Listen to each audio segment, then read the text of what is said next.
72,000 कोटींचा सिंचन घोटाळा आठवतो का? आता त्याच तटकरेंच्या घरी गृहमंत्री जेवायला जाणार. घोटाळ्याबाबत फक्त धमकी देऊन महाराष्ट्रात सत्ता आणायची होती का? अंजली दमानी यांचे अमित शहांना सवाल. केंद्रीय गृहमंत्री अमित शहा 12 एप्रिलला रायगड जिल्ह्याच्या दौऱ्यावर आहेत. या दौऱ्यात शहा अजित पवार गटाचे खासदार सुनील तटकरेंच्या घरी भोजनासाठी जाणार आहेत. यावरूनच सामाजिक कार्यकर्ते अंजली दमानी यांनी अजित पवार गटासह अमित शहांवर हल्लाबोल केलाय. अंजली दमानी यांनी त्यांच्या एक्स पोस्टमध्ये काय म्हटलंय ते पाहूयात. कितीही मोठा घोटाळा करा, काही प्रॉब्लेम नाही. 72,000 कोटींचा सिंचन घोटाळा आठवतो का?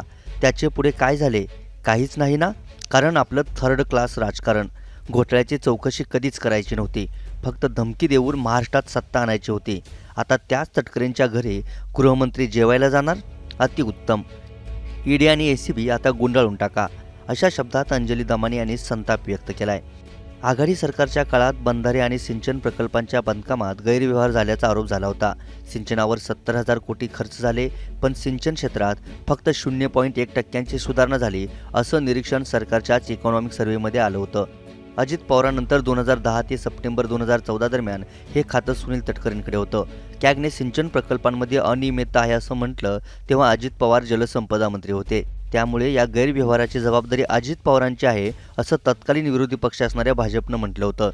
2012 आघाडी सरकारनं श्वेतपत्रिका काढली होती. त्यात अजित पवारांना क्लीन चिट देण्यात आली होती.